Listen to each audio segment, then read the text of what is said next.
जबरदस्ती है ना, आपका डीएनए सैंपल भी नहीं मांगा जा सकता। क्या मेरी बात सुन रही? आपसे जबरदस्ती आपका डीएनए सैंपल भी नहीं मांगा सकता, ठीक है, कोई दिक्कत तो नहीं है। चलो और हाँ, पोस्ट फैक्टो क्रिमिनल, अच्छा एक बात इसमें लिखनी है, पोस्ट फैक्टो क्रिमिनल समय ना क्रिमिनल रजिस्ट्रेशन में एक बात लिखनी रह गई। हमने बात ये की थी, कल एग्जाम्पल भी देखा बाहुबली मूवी का, है ना, क्या बोलता है वो, उसका उंगली नहीं काटता है, क्या काटता है उसका, तो देखा है तो ये पोस्ट फैक्टो क्रिमिनल रजिस्ट्रेशन में जिस समय अपराध हुआ है, जिस समय अपराध हुआ है उस समय का ही कानून के आधार पर ही सजा मिलती है अपराधी। लेकिन एक चीज इसमें और अच्छी है ना, कि अगर अपराध की सजा कम हुई है तो इसमें अगर रिलैक्सेशन मिला है, अगर अपराध की सजा कम हो गई है तब वो अप्लाई हो जाएगी, वह लागू हो जाएगी। जैसे मान लीजिए कोई अपराध किसी दिन हुआ, एक लेट अस सपोज कि 1 अप्रैल 2024 को कोई अपराध हुआ, किसी अपराधी ने अपराध किया। अब अगर 1 अप्रैल 2024 को उस अपराध की सजा 6 महीने की कैद थी, ठीक है, 6 महीने की पनिशमेंट थी, कैद थी, और आगे चलकर 4 अप्रैल 2024 को किसी डिसीजन में, किसी बिल में यह बात हो गई कि अब यह सजा जो है घटाकर कितनी की जा रही है,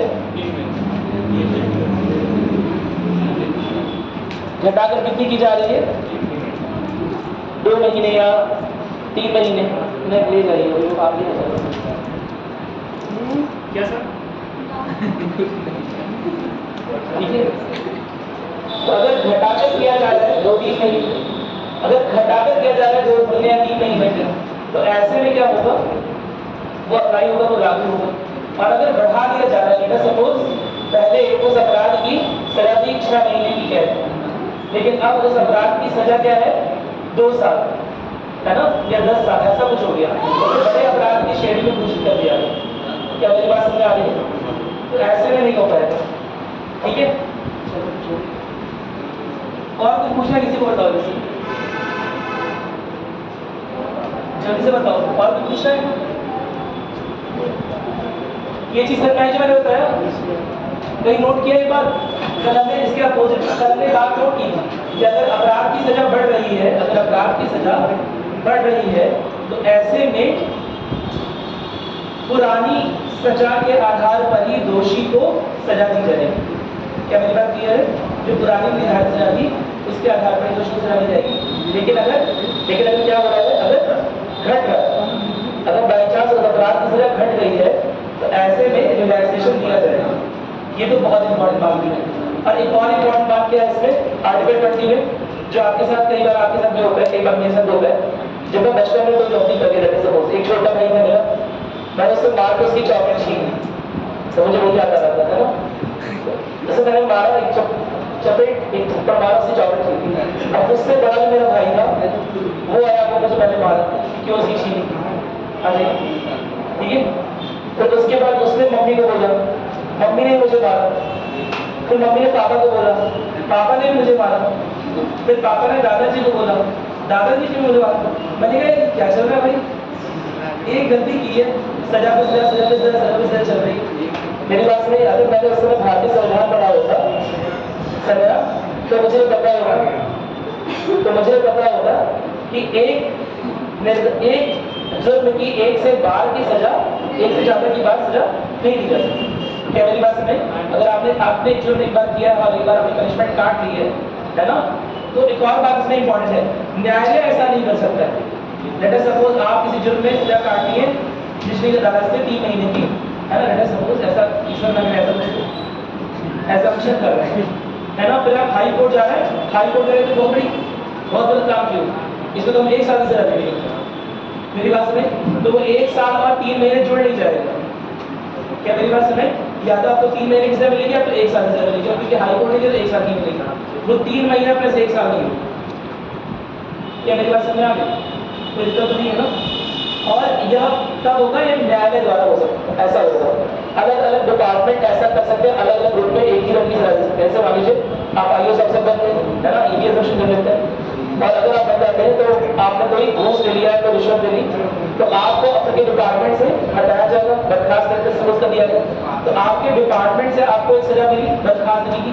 इसका मतलब ये नहीं है कि आपका केस न चले, इसका मतलब ये है कि आपका केस चल सकता है, क्योंकि एक सजा आपको डिपार्टमेंट की ओर से मिली।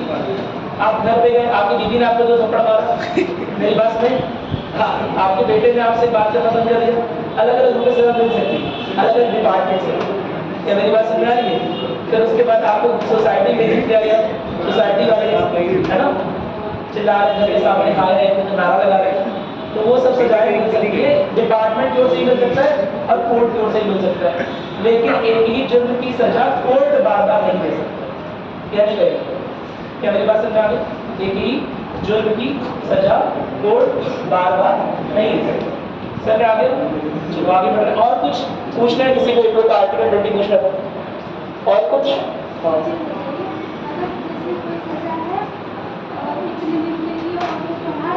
हाँ, तो वो मानना नहीं, अगर बढ़ रहा है, वही तो बताया ना मैंने। जैसे मैंने मान लीजिए कोई क्राइम ये सोच किया कि अरे इसकी तो इतनी सजा है ना, काट लेंगे भाई। लेट सपोज मैंने कोई क्राइम कर दिया और मैंने ये सोचे विदा में, अरे सजा होगी तो होगी, 2 दिन की सजा होगी, जाएंगे आराम से रहेंगे, जेल में वापस आ जाएंगे। और जिस दिन मैंने क्राइम किया उसके अगले दिन नियम चेंज हो गया। मेरी बात सुन रहे? नियम हो गया, इसकी तो फांसी होगी। क्या मेरी बात सुन रहे कि नहीं है? तो अब क्या हो गया? वो सजा बढ़ गई है। अब तो मैं तो ये सोच के आया 2 दिन जाऊंगा जेल, वापस आ जाऊंगा, ठीक है, लेकिन अब उसकी सजा बढ़ गई तो अब वो अप्लाई नहीं होगा, लागू नहीं होगा। ऐसे में तो क्या क्या हो जाएगा? अपराधियों के पास देखो मैंने क्या बताया, इसलिए मैंने वो हेडिंग लगवाई हुई है, अपराधियों के क्या मौलिक अधिकार नहीं है? अपराधी इंसान नहीं होते हैं, उनसे गलती हो सकती है भाई। क्या मेरी बात सुन रही? और अपनी गलती मानते भी हैं, कई बार उन्हें भी सुधार करने का मौका दिया जाता है, ठीक है। अपराधियों के भी मौलिक अधिकार है। हमारा देश का संविधान इतना विस्तृत मौलिक अधिकारों की परिभाषा इतनी अच्छी लिखी हुई कि इवन अपराधियों को भी मौलिक अधिकारों की श्रेणी में रखा जा रहा है। उन्हें भी केवल अपराध करने की वजह से उनसे उनकी नागरिकता छीन ली जाएगी क्या? नहीं, केवल एक दो क्राइम हो गया, कोई गलती हो गई तो उससे उसकी नागरिकता छीन ले, उसे मौलिक अधिकारों से अलग कर दे? नहीं, ऐसा नहीं किया गया। हमारे मौलिक अधिकारों का दायरा इतना विस्तृत है कि अपराधी को भी के पास भी मौलिक अधिकार है। क्या मेरी बात सुन रहे? कोई दिक्कत तो नहीं है ना? इतना विस्तृत है कि आप आलोचना, अपने मौलिक अधिकारों की आलोचना भी कर सकते हैं, क्योंकि इसका भी आपको मौलिक अधिकार है। मेरी बात सुन रहे? कोई दिक्कत तो नहीं है? सब मौलिक अधिकार और ऐड किए जा सकते हैं। और ऐड की जा सकती है, बहुत अच्छा क्वेश्चन, ठीक है, ये तो हम देखेंगे। असल में क्या है कि मूलभूत संरचना को अगर अफेक्ट ना करे तो कुछ ऐड किया जा सकता है, ठीक है। क्या आर्टिकल 21A ऐड किया गया? क्या अनुच्छेद 21A पहले से था ऐड किया गया? ऐड किया गया। किस संविधान संशोधन में? सुन के बोल रहे हो उसका, है ना? उससे भी कुछ पढ़ लो। 86वें 76वें 86वें संविधान संशोधन जो किस साल में हुआ था? 2002 में हुआ था, ठीक है। तो उसे ऐड किया गया, इसका मतलब मौलिक अधिकार ऐड किया इसमें, लेकिन ऑफकोर्स एक कॉन्स्टिट्यूशनल बेंच बैठेगी, इतने आराम से ऐड नहीं हो जाएंगे, ठीक है। उस कई बार सुप्रीम कोर्ट निर्देशित करेगा सरकार को कि इस तरह कुछ ऐड करिए, तब ऐड होगा। और कोई दिक्कत और कोई परेशानी? हड़ताल का नहीं पूछ रहे हो तुम लोग?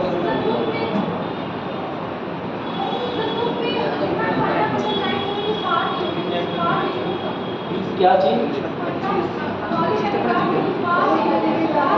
क्या होते हैं? बात योग्य है, हाँ, तो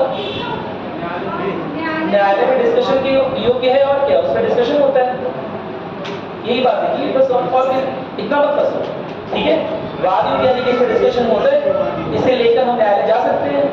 ये हमारे बहुत सिंपल चीजों को लेकर हम न्यायालय जा सकते हैं। आपसे गवर्नमेंट ने बोला आधार का डेटा दो, आपको अपनी आंखों की पुतलियों के वो सब देने पड़ रहे हैं, फिंगरप्रिंट देना पड़ रहा है। अब अगर गवर्नमेंट आपसे जबरदस्ती लेती कर रही है तो आधार बनवाना ही करवाना है, तो क्या आपके निजता के अधिकार का हनन नहीं हो रहा है? ये सब निजी चीजें नहीं है। अरे तुम्हारी उंगलियां क्या सार्वजनिक उंगलियां हैं क्या कि निजी उंगलियां? एकदम श्योर हो ना, देख लो एक बार, तुम्हारी आंखों की उंगलियां सार्वजनिक है निजी है? निजी है। इसीलिए अगर हम ये डेटा गवर्नमेंट के साथ शेयर करने लगता, साझा कर दें, और कभी कोई गवर्नमेंट का डेटा लीक हो जाता, तो गवर्नमेंट जिम्मेदारी लेगी। हमारे निजी चीजों का उपयोग कर सकता है कोई अन्य आदमी। क्या मेरी बात समझ में? अरे बोलो, होता ही है, हो रहा है, सही बोल रहा, होता है। क्या मेरी बात क्लियर है? हमारी निजी जानकारी का बहुत दुरुपयोग हो सकता है, और इसीलिए कोई भी गवर्नमेंट की एजेंसी हमें फोर्स नहीं कर सकती है कि हम जबरदस्ती कोई डेटा उसके साथ साझा करें। मेरी बात नहीं? तो आधार कार्ड वाले बिल में Puttaswamy versus union of India में सन 2018 में फैसला दिया गया है, ठीक है? सन 2018 में फैसला दिया गया है। क्या फैसला दिया गया है? मैसेज आपको इधर आता है, ठीक है? क्या फैसला दिया गया बताओ? कुछ बोल रहा हूं मैं, सारा दिमाग तुम लोग का इसी में लगा हुआ। क्या कह रही हो सर? बता साहब क्या? सर एक क्वेश्चन है। हाँ, एक क्वेश्चन मान लीजिए मार ओवर आपकी 11 उसके मैं अभी बात बोल रहा था, सुबह क्या करोगे? लिखिएगा Puttaswamy versus union of India, देखिए बहुत जरूरी है, बहुत जरूरी है, आपको बता देना आज, लेकिन नोट करिए सर, अच्छी नोट करिए। Puttaswamy versus union of पुट्टा, Krishna Puttaswamy पूरा नाम उनका था, जस्टिस थे, रिटायर्ड जस्टिस थे वो, है ना, सुप्रीम कोर्ट से रिटायर्ड जस्टिस थे, Krishna Puttaswamy versus union of India, ठीक है? 2018 लिखिएगा। इस केस में सुप्रीम कोर्ट ने यह निर्णय दिया, इस केस में सुप्रीम कोर्ट ने यह निर्णय दिया कि इस केस में सुप्रीम कोर्ट ने यह निर्णय दिया कि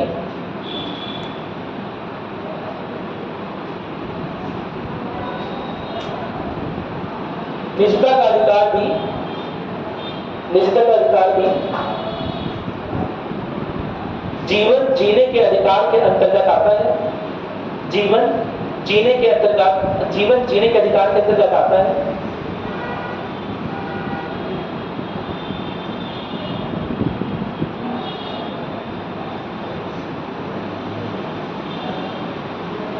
क्या मेरी बात क्लियर हो गई? याद रखिए कौन सा केस है? इसमें आधार कार्ड की बात हुई थी कि आधार कार्ड बनवाना मैंडेटरी कर दिया गवर्नमेंट ने, है ना? तो उस हिसाब से बात हुई थी कि गवर्नमेंट आधार कार्ड को फोर्स नहीं कर सकती है, क्योंकि उसमें लोगों को अपना निजी डेटा देना पड़ेगा। क्या मेरी बात क्लियर है? हालांकि आपको पता है कि बहुत सारी एजेंसीज फोर्स भी कर रही है, चालू भी चल रहा है, लेकिन जो सुप्रीम कोर्ट का डिसीजन है वो ये है। क्या मेरी बात क्लियर है? कोई भी गवर्नमेंट एजेंसी आपको आधार कार्ड पे फोर्स नहीं कर सकती, क्योंकि उसमें आपको निजी डेटा देना पड़ेगा, और निजी डेटा देना यानी कि निजता के खिलाफ है। और अगर निजता के खिलाफ है तो कहीं ना कहीं आर्टिकल 21 का क्या हो रहा है? लॉस हो रहा है। हमारे जीवन जीने के अधिकार में बहुत सारे अधिकार अंतर्निहित हैं।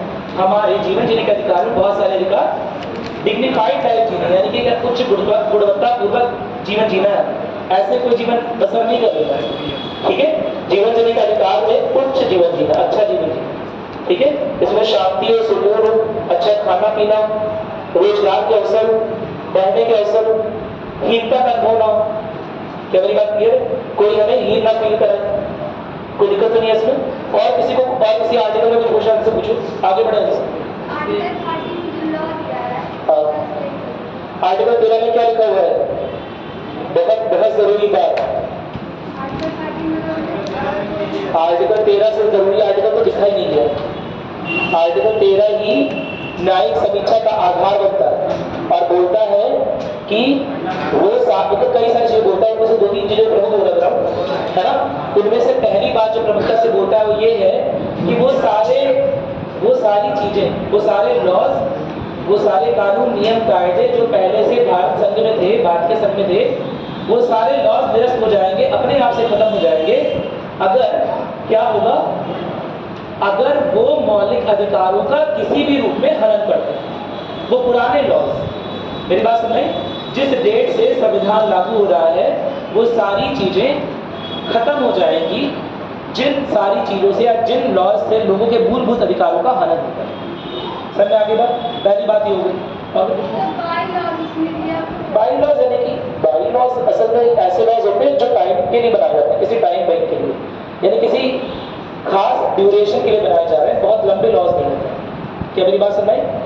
दूसरा क्या बता रहा हूं कि ये तो आर्टिकल 13 की एक बात हुई। दूसरी बात ये अपने आप उसमें लिखा हुआ है कि अगर इस संविधान का कोई भी हिस्सा, इस संविधान का कोई भी हिस्सा मूलभूत अधिकारों से या इस संविधान के लिखने के बाद भी कोई भी अधिकार और या कोई भी कानून बनाया जाता है और वो बाई चांस ऐसा लिखा गया है जिससे मूलभूत अधिकारों का हनन होता है, मेरी बात सुने, मौलिक अधिकारों का हनन होता है, तो उसे निरस्त कर सकता है सुप्रीम कोर्ट, उसे निरस्त मान लिया जाएगा, उसे निरस्त कर दिया जाएगा, ये लिखा है। और ये क्योंकि सारा काम इस तरह का निरस्तीकरण का कौन कर रहा होता है, सुप्रीम कोर्ट कर रहा होता है, जैसे सुप्रीम कोर्ट का के हाथ में शक्तियां बढ़ा दी गई। क्या मेरी बात समझ? जब हम बोलते हैं ना न्याय, एक वर्ड आया था न्यायिक अतिरेकता, है ना, आजकल कभी कभी मीडिया में बोलते हैं न्यायिक अतिरेकता है, विधायिका के मामलों में दखलंदाजी न्यायिक अतिरेकता है। तो सुप्रीम कोर्ट इस तरह से काम नहीं करता। सुप्रीम कोर्ट हर चीज को मूलभूत अधिकारों के श्रेणी में देखता है कि अगर मूलभूत अधिकारों का किसी भी प्रकार से हनन हो रहा है तो वो बिल क्या हो जाएगा, निरस्त कर दिया जाएगा। और केवल मूलभूत अधिकारों के नहीं, संविधान की मूल संरचना के तत्वों से जुड़े हुए हर एक चीज, किसी भी तरह के बिल अगर ऐसे लिखे गए हैं, किसी भी तरह के अधिनियम या कानून अगर ऐसे बनाए गए हैं कि संविधान की मूल संरचना से छेड़छाड़ हो रही है तो वो सुप्रीम कोर्ट निरस्त करेगा, है ना। ये सारे अधिकार से कहा दिए गए आर्टिकल 30, कोई दिक्कत नहीं है ना। अनुच्छेद 13 सबसे इंपॉर्टेंट, और कुछ, हालांकि मौलिक अधिकार में सब कुछ इंपॉर्टेंट है ना। अनुच्छेद 21 भी इंपॉर्टेंट है, अनुच्छेद 20 भी इंपॉर्टेंट है, अनुच्छेद 22 ही बताया मैंने आप लोग को शायद इंपॉर्टेंट। एक बार मैंने अनुच्छेद 19 की बात की थी, ट्रेड यूनियन वगैरह की।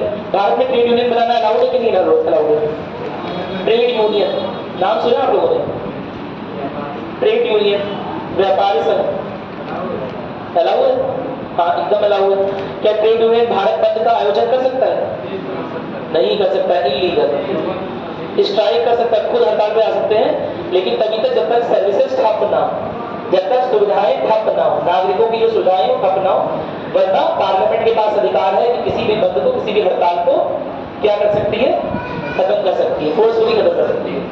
अब हड़ताल पे सब जाने लगे, लेटर सपोज करके वो आर्मी वाले हड़ताल कर दें कि हमारी सैलरी बढ़ाओ वरना आप देश की रक्षा नहीं करेंगे, लेटर सपोज हो सकता है ना।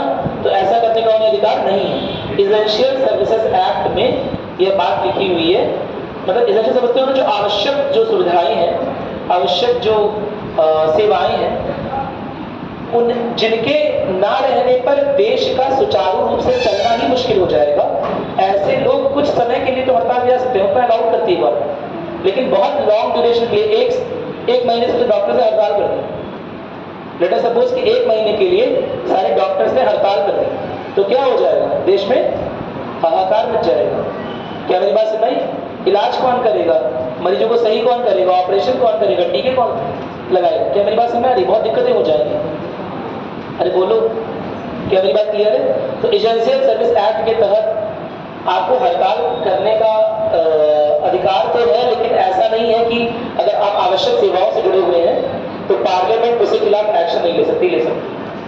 पार्लियामेंट आपसे वो अधिकार छीन सकती है। क्या मेरी बात समझ? चलो, और कुछ? सर, सुप्रीम कोर्ट कोई भी आप मतलब आपने वो एक्ट पास किया उसको निरस्त कर सकती है। हाँ। तो क्या किसी एक्ट के लिए वो बाधित भी कर सकती है कि हाँ इसको बनाना है? हाँ, कर सकती है। संसद बनाएगी। बाधित नहीं कर सकती है, लेकिन हाँ बोल सकती है, निर्देशित कर सकती है।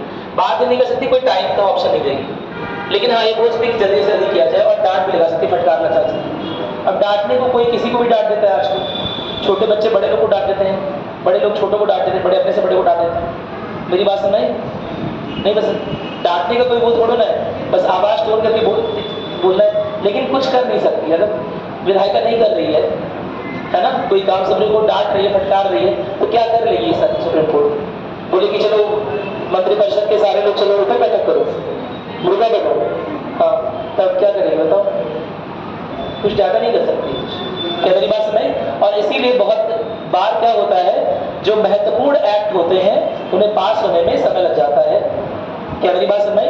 कई बार ऐसे होता है जो देश की, राष्ट्र के लिए जो बहुत महत्वपूर्ण एक्ट हैं उन्हें पास होने में समय लग जाता है। उसका यही कारण है क्योंकि सुप्रीम कोर्ट बाध्यता समय की नहीं दे सकती कि नहीं आप इसी समय के अंदर से आए। क्या मेरी बात सुनाई? यह पार्लियामेंट के ऊपर छोड़ दिया जाता है। पार्लियामेंट के पास भी अपना विवेक है। देश में हालात को देखें कि देश में किस तरह के हालात हैं, और अगर नहीं करेंगे तो फिर लोग भी एकजुट हो रहे हैं, विपक्षी पार्टियां होती हैं, मीडिया होती है, यह सब भी है ना। क्या मेरी बात सुनाई? सुप्रीम कोर्ट की अकेले की जिम्मेदारी नहीं है कि हमारी संसद सही से काम करे, ठीक है? कुछ जिम्मेदारी, सबसे बड़ी जिम्मेदारी किसके ऊपर है? आप लोग के ऊपर, यानी कि जनता के ऊपर। क्या मेरी बात सुनाई? विपक्षी पार्टियों के ऊपर या मीडिया के ऊपर, है ना? काफी बड़ी जिम्मेदारी होती है इस तरह की कि सब कुछ सुचारू रूप से चलता रहे, ठीक है? चलो और कुछ पूछे? जल्दी पूछो।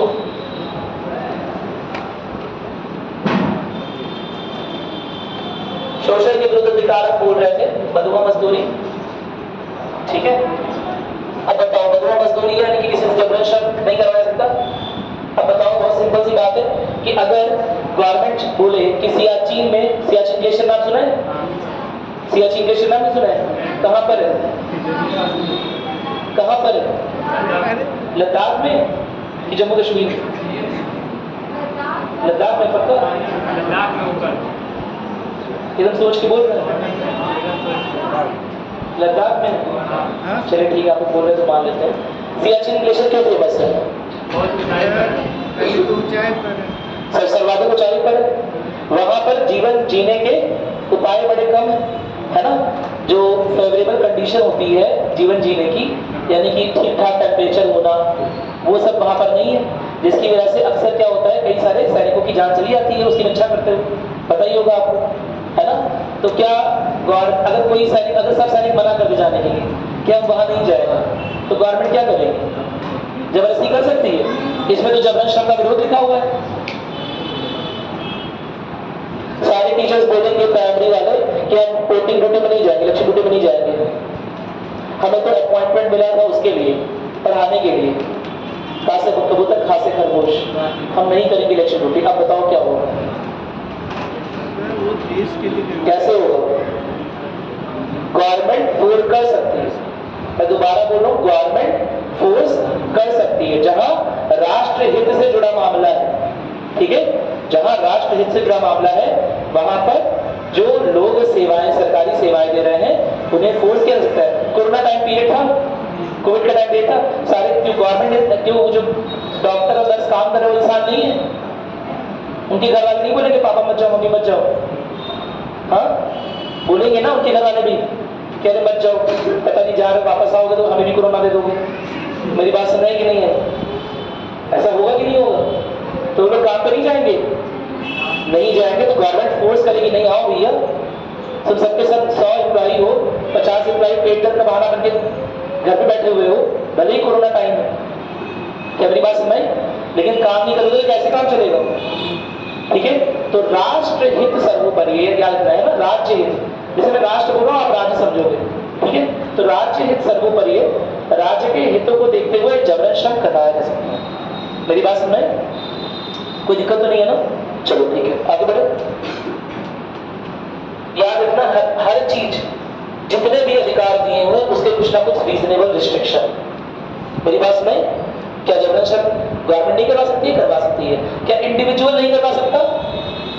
नहीं करवा सकता। अगर आपने किसी कॉन्ट्रैक्ट पे साइन नहीं किया है तो नहीं करवा सकता। क्या मेरी बात सुनाई? कोई दिक्कत तो नहीं है ना? ठीक। बाल श्रम, ये तो पढ़ा दिया मैंने, अनुच्छेद 25 हो गया तो शायद ना, अनुच्छेद 26 पर आ रहे हैं। धार्मिक मामलों की स्वतंत्रता कैसी है कि प्रत्येक धार्मिक संप्रदाय को निम्नलिखित स्वतंत्रताएं प्राप्त है। 4 तरह की स्वतंत्रताएं हैं। पहला है निर्माण और प्रबंधन, यानी कि आप अपने धर्म संबंधी कोई बिल्डिंग करवाना चाहते हैं तो आराम से निर्माण करवा सकते हैं, उसका प्रबंधन भी देख सकते हैं, कोई दिक्कत तो नहीं है इसमें। दूसरा क्या दिया हुआ है?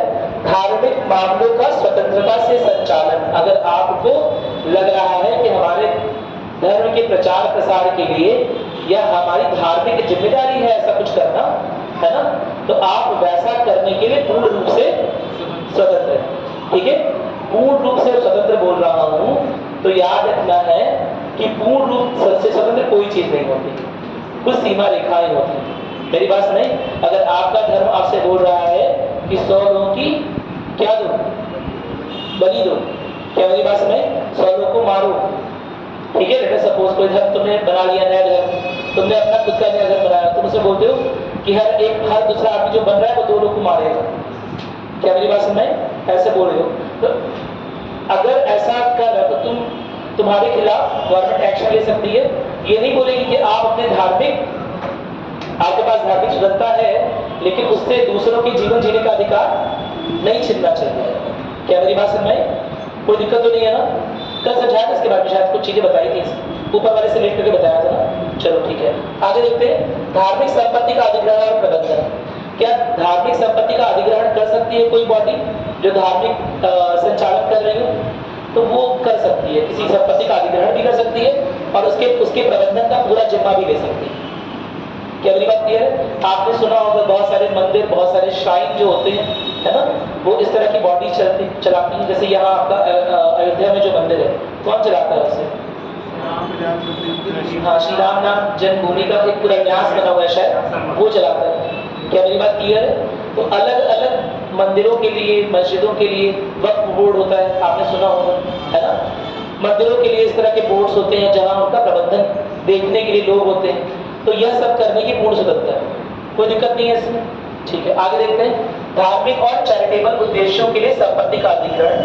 कोई भी धार्मिक बॉडी जो है, कोई धार्मिक संप्रदाय जो है, वो अपने चैरिटेबल उद्देश्यों की पूर्ति कर सकता है। सपोज अगर वो चैरिटी करना चाहते हैं, किसी का भला करना चाहते हैं, मेरी बात समझ, ये क्या पॉजिटिव सेकुलरिज्म की ओर नहीं दिखा रहा है? थोड़ा सा दिखा रहा है ना। पॉजिटिव सेकुलरिज्म एक कॉन्सेप्ट बताएगा आप लोगों को, सकारात्मक धर्मनिरपेक्षता हमारे संविधान के तहत। अगर धर्म के लोग कुछ सकारात्मक काम करना चाह रहे हैं तो उन्हें आजादी दी गई। क्या मेरी बात क्लियर है? कई सारे लोग चैरिटेबल क्या लगाते हैं, रक्त शिविर लगाते हैं। कई सारे लोग और क्या करते हैं, कई सारे लोग बहुत सारा काम कर रहे होते हैं, है ना। क्यों कर रहे होते हैं? अपने धर्म के प्रमोट करने के लिए कर रहे हैं, लेकिन काम कैसा है? चैरिटेबल। चैरिटेबल यानी कि कहीं ना कहीं लोगों को उससे फायदा पहुंचेगा, है ना। अपना धार्मिक उद्देश्य पूरा हो रहा है तो हो रहा है, अच्छी बात है। आपने बिश्नोई ट्राइब का नाम सुना है? बिश्नोई ट्राइब नहीं सुना? बिश्नोई लॉरेंस बिश्नोई का नाम सुना है? लॉरेंस बिश्नोई नाम सुना है? मैंने क्या ही एग्जाम्पल दे दिया वैसे, ठीक है। बहुत सारे एमपी वगैरह भी हैं, बहुत बड़ा गैंगस्टर फेमस है ना लॉरेंस बिश्नोई।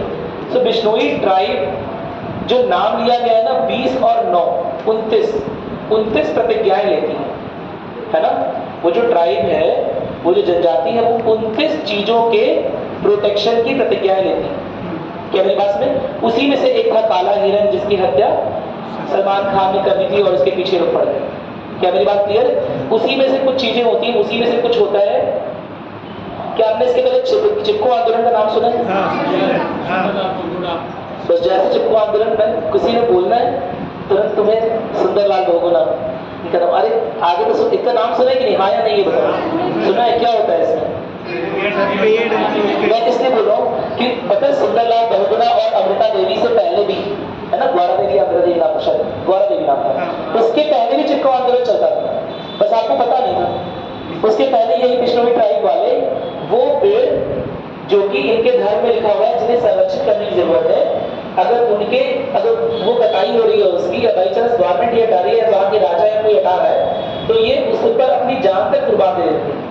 एक कहानी है इनसे संबंधित कि पहला चिपको आंदोलन जो है बिश्नोई ट्राइब ने ऐसे चलाया था कि किसी राजा को कोई शायद पैलेस बनवाना था, कोई राजमहल बनवाना था, और वहां पर वो पेड़ लगे हुए थे, एक पेड़ 3-4 पेड़ थे ऐसे कुछ, और उसे बचाने के लिए कई सारे बिश्नोई जो संप्रदाय के लोग हैं उन्होंने अपनी जान कुर्बान कर दी।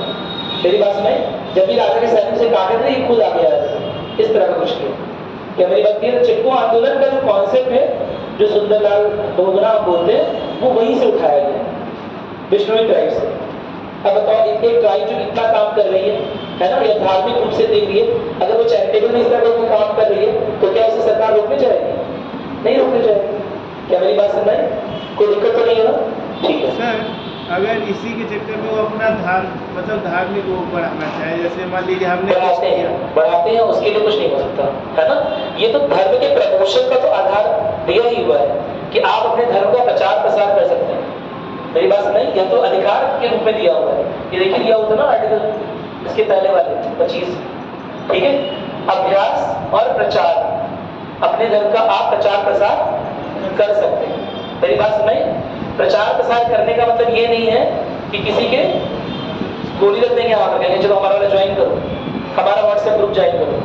मेरी बात सुनाई कि नहीं? ये नहीं करेंगे, ठीक है। और अगर कोई व्हाट्सएप ग्रुप लीड कर रहा है यानी कि धर्म को छोड़ रहा है तो छोड़ भी सकता है आराम से, उसके लिए उसे फोर्स नहीं करेंगे। क्या मेरी बात समझ में आ गई? चलो हाँ हाँ अब बोलो, कुछ बोल रहे हो? सर वो लालच वाला जो एक है कि आप किसी को लालच द्वारा नहीं करवा सकते हैं, यह सब बहुत ठीक बात है। ये ये चीज़ भी कैसे- असल में सुप्रीम कोर्ट में इस तरह की व्याख्या नहीं है कि लालच के आधार पर नहीं कर सकते, मेरी बात समझ। लेकिन सरकार, राज्य सरकारें या सरकारें कभी कभी इस तरह का कोई कानून ले आती है जिसपे चैलेंज भी होता रहता है, मेरी बात समझ रही है? चलो अगला देखते हैं, धर्म के आधार पर करों का निषेध। इसे नोट कर लिया आप लोगों ने? नोट करिए, धर्म के आधार पर करों का निषेध अनुच्छेद 27। आपको याद रखना है किसी भी व्यक्ति को विशेष धर्म के प्रचार या अनुसरण के लिए विशेष कर का भुगतान करने के लिए मजबूर नहीं किया जाएगा।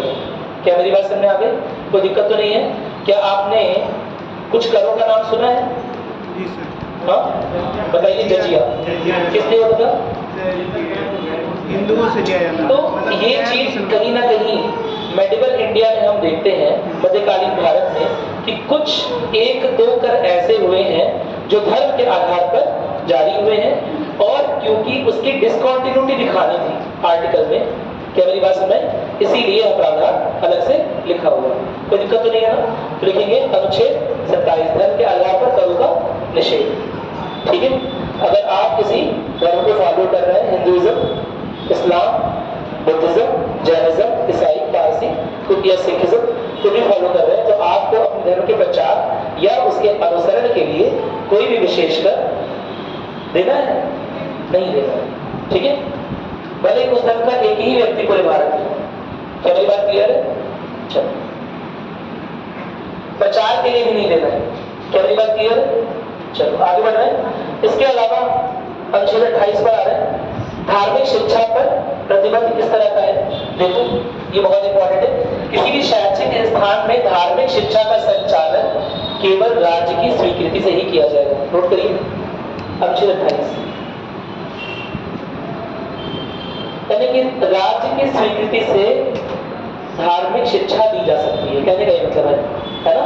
धर्म के प्रचार प्रसार के लिए धार्मिक शिक्षा दी जा सकती है, लेकिन उसमें याद ये रखना है कि राज्य की स्वीकृति जरूरी है। राज्य अगर परमिट करेगा तब ऐसा कर सकते हैं, अगर राज्य परमिट नहीं कर रहा है तो ऐसा नहीं कर सकते। कोई दिक्कत तो नहीं है? चलिए इतना नोट कर लिया। अब 5वें तरह के अधिकारों के ऊपर आ रहे हैं। ठीक है, संस्कृति और शिक्षा संबंधी अधिकार। संस्कृति और शिक्षा संबंधी अधिकार क्या होती है? संस्कृति किसे बोलते हैं? संस्कृति बहुत पुराने समय से जो चली आ रही है सभ्यता। अच्छा। क्या आप शिक्षित हैं? क्या आप साक्षर हैं? क्या आप दोनों हैं? क्या इनमें से कोई नहीं है? क्या दोनों में अंतर होता है?